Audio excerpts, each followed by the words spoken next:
ناظرین، آپ دیکھ رہے ہیں میرا YouTube channel engineer Rana T V. تو آج ہم بات کر لیتے ہیں جو کہ 5 مارچ 2022 کو سعودی ولی عہد شہزادہ محمد بن سلمان نے ایک امریکی جریدے کو انٹرویو دیا ہے، اس کی تمام ڈیٹیلز میں آپ کو بتانے والا ہوں۔ سعودی ولی عہد شہزادہ محمد بن سلمان نے کہا ہے کہ اگر امریکی صدر کو ان کے بارے میں غلط فہمی ہے تو انہیں اس کی کوئی پرواہ نہیں۔ ایک امریکی جریدے کے ساتھ انٹرویو میں ولی عہد نے یہ بھی کہا کہ وہ اسرائیل کو دشمن کے طور پر نہیں دیکھتے بلکہ ایک اتحادی کے امکان کے طور پر دیکھتے ہیں۔ سعودی ولی عہد کے امریکی جریدے دی اٹلانٹک کو دیے گئے انٹرویو کو سعودی پریس ایجنسی نے بھی شائع کیا ہے۔ اس انٹرویو میں ولی عہد محمد بن سلمان نے اسلام، وہابیت، قرآن، اسرائیل اور امریکہ سمیت بہت سے مسائل پر تفصیل کے ساتھ بات کی ہے۔ اٹلانٹک نے ولی عہد سے پوچھا کہ کیا وہ سعودی عرب کو اس قدر جدید کریں گے کہ اس کی اسلامی شناخت کمزور ہو جائے۔ اس سوال کے جواب میں ولی عہد نے کہا کہ دنیا کے ہر ملک کا قیام مختلف نظریات اور اقدار کی بنیاد پر عمل میں آیا ہے۔ مثال کے طور پر امریکہ جمہوریت، آزادی اور آزادی معیشت جیسی اقدار پر قائم ہے۔ لوگ ان اقدار کی بنیاد پر متحد رہتے ہیں، لیکن کیا تمام جمہوریتیں اچھی ہیں؟ کیا تمام جمہوریتیں ٹھیک طریقے سے کام کر رہی ہیں؟ یقینی طور پر نہیں۔ ہمارا ملک اسلام کی اقدار اور نظریات کی بنیاد پر بنا ہے۔ اس میں قبائلی ثقافت ہے، عرب ثقافت ہے، سعودی ثقافت ہے اور عقائد بھی اہمیت رکھتے ہیں۔ یہ ہماری روح ہے، اگر ہم نے اسے چھوڑ دیا تو ملک تباہ ہو جائے گا۔ سعودی ولی عہد نے کہا کہ ہمارے لیے سوال یہ ہے کہ سعودی عرب کو ترقی اور جدیدیت کے صحیح راستے پر کیسے ڈالا جائے۔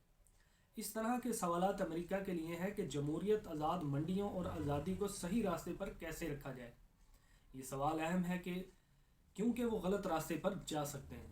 انہوں نے مزید کہا، اس لیے ہم اپنی اقدار سے نہیں بھاگے کیونکہ یہ ہماری روح ہے۔ سعودی عرب میں مقدس مساجد ہیں، انہیں کوئی نہیں ہٹا سکتا۔ ان مقدس مساجد کو ہمیشہ قائم رکھنا ہماری ذمہ داری ہے، اور ہم سعودی عوام کے لیے، اس خطے کے لیے ملک کو صحیح راستے پر رکھنا چاہتے ہیں۔ امن اور بقائے باہمی کی بنیاد پر ہم چاہتے ہیں کہ باقی دنیا سے چیزوں کو شامل کریں۔ دی اٹلانٹک کے صحافی نے ولی عہد محمد بن سلمان سے پوچھا، میرا خیال ہے کہ آپ ابھی اس بات سے اتفاق کریں گے کہ اگر ہم 1983 میں آپ کے عہدے پر کسی سے بات کر رہے ہوتے، اس کے مقابلے میں جس طرح اعتدال پسند اسلام کو فروغ دیا جا رہا ہے وہ بالکل مختلف ہے۔ اس سوال کے جواب میں ولی عہد نے کہا، میں لبرل یا اعتدال پسند اسلام جیسی اصطلاح استعمال نہیں کرتا، کیونکہ اس اصطلاح کے استعمال سے انتہا پسند اور دہشت گرد خوش ہوتے ہیں۔ اعتدال پسند اسلام جیسی اصطلاح کا استعمال ان کے لیے اچھی خبر ہے۔ اگر ہم اعتدال پسند اسلام کہتے ہیں تو ایسا لگتا ہے کہ سعودی عرب اور دیگر مسلم ممالک میں اسلام کو تبدیل کیا جا رہا ہے، جو کہ درست نہیں۔ ہم اسلام کی حقیقی تعلیم کی طرف لوٹ رہے ہیں۔ یہ رسول صلی اللہ علیہ وآلہ وسلم کا راستہ ہے، اور یہی راستہ چاروں خلفائے راشدین نے اختیار کیا۔ یہ ایک آزاد اور پرامن معاشرے کا راستہ ہے۔ عیسائی اور یہودی بھی ان کی حکومت میں رہتے تھے۔ انہوں نے ہمیں تمام ثقافتوں اور مذاہب کا احترام کرنا سکھایا ہے۔ یہ نبی اکرم صلی اللہ علیہ وآلہ وسلم اور چاروں خلفائے راشدین کی تعلیمات ہیں۔ یہ بہترین ہے، اور ہم اس جڑ کی طرف واپس جا رہے ہیں۔ ہوا یہ ہے کہ انتہا پسندوں نے اپنے مفادات کی تکمیل کے لیے ہمارے مذہب کو اغوا کیا اور تبدیل کر کے رکھ دیا۔ ولی عہد نے کہا، وہ کوشش کر رہے ہیں کہ لوگ اسلام کو ان کے طریقے سے دیکھیں۔ مسئلہ یہ ہے کہ نہ کوئی اس بحث کر رہا ہے اور نہ ہی اس سے سنجیدگی سے لڑ رہا ہے۔ ایسے میں انہیں اپنا انتہا پسندانہ خیالات کو پھیلانے کا موقع مل رہا ہے، جس کی وجہ سے سنی اور شیعہ دونوں گروہوں میں انتہائی شدت پسند دہشت گرد تنظیمیں پیدا ہو چکی ہیں۔ دی اٹلانٹک نے پوچھا، یہاں کے مذہبی گروہ سے منسلک افراد کا کہنا ہے کہ 1960 اور 1970 کی دہائیوں میں اخوان المسلمون کے زیر اثر انتہا پسندی پروان چڑھی، لیکن یہ بھی واضح ہے کہ سعودی اثر و رسوخ بھی ہے۔ سعودی قدامت پسندی بھی اہم ہے، وہابیت بھی اہم ہے۔ آپ سعودی انتہا پسندی سے کیسے نمٹ رہے ہیں؟ ولی عہد نے جواب دیتے ہوئے کہا کہ اخوان المسلمین نے انتہا پسندی کو بڑھانے میں اہم کردار ادا کیا ہے۔ وہ دوسری انتہا پسندوں کو اکٹھا کرنے میں پل بن گئے ہیں۔ اسامہ بن لادن اخوان المسلمین کے رکن تھے۔ الظواہری کا تعلق بھی اسی سے تھا۔ دولت اسلامیہ کے رہنما بھی اس سے وابستہ رہے ہیں، تو اخوان ہی راستہ ہے۔ اس نے پچھلی دہائیوں میں انتہا پسند گروپوں کی تشکیل میں اہم کردار ادا کیا ہے، لیکن یہ صرف اخوان المسلمین کے بارے میں نہیں ہے۔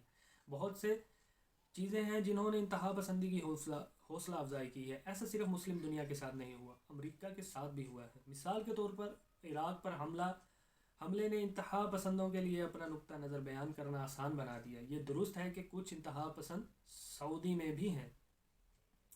ولی عہد نے وہابیت کے بارے میں کہا کہ میں یہ کہنا چاہوں گا کہ محمد بن عبد الوہاب کوئی نبی نہیں تھے، وہ ایک عالم تھے، اور ویسے ہی عالم تھے جو پہلے سعودی ریاست میں ہوا کرتے تھے۔ مسئلہ یہ ہے کہ جزیرہ نما عرب میں صرف عبد الوہاب کے طلباء کی تاریخ لکھنا یا پڑھنا جانتے تھے، اور انہوں نے اسے اپنے انداز میں لکھا۔ عبد الوہاب کی تحریروں کو انتہا پسند اپنے ایجنڈے کے لیے استعمال کرتے ہیں، لیکن مجھے یقین ہے کہ اگر عبد الوہاب بن باز اور دیگر زندہ ہوتے تو وہ شدت پسندوں اور دہشت گردوں کا مقابلہ کرتے۔ دولت اسلامیہ سعودی عرب میں کسی زندہ مذہبی شخصیت کی مثال نہیں دیتی۔ لوگ اپنا ایجنڈا ان کے نام پر پورا کرتے ہیں جو اس دنیا میں نہیں ہے۔ ولی عہد نے کہا کہ سعودی عرب عبد الوہاب نہیں ہے۔ سعودی میں سنی اور شیعہ، اور سنیوں میں بھی 4 مکاتب فکر کے لوگ ہیں، اور شیعہ کے اندر بھی بہت سے مکاتب فکر کے لوگ ہیں۔ سبھی مذہبی بورڈ کی نمائندگی کرتے ہیں۔ آج سعودی عرب میں مذہب کو کسی ایک مکتب کی نظر سے نہیں دیکھا جا سکتا۔ آج ہم صحیح راستے پر ہیں، ہم اپنی جڑوں کی طرف واپس جا رہے ہیں، ہم خالص اسلام کی طرف جا رہے ہیں، اور یہ سب کے حق میں ہے۔ اگر آپ سنہ 2016 میں انٹرویو لے رہے ہوتے تو کہتے کہ یہ سب گمان اور قیاس رائیاں ہیں، لیکن ہم نے کر لیا ہے۔ اس وقت آپ سعودی عرب کو اپنی آنکھوں سے دیکھ سکتے ہیں۔ آپ پچھلے 6-7 سال پہلے کی سعودی ویڈیو بھی دیکھ سکتے ہیں۔ ہم نے بہت کچھ کیا ہے اور ابھی بہت کچھ کرنا باقی ہے۔ سو گائز، اگر آپ نے میرے چینل کو ابھی تک سبسکرائب نہیں کیا تو مزید نیو ویڈیوز کے لیے میرے چینل کو سبسکرائب کر لیں۔ ملتے ہیں نیکسٹ ویڈیو میں۔ اللہ حافظ۔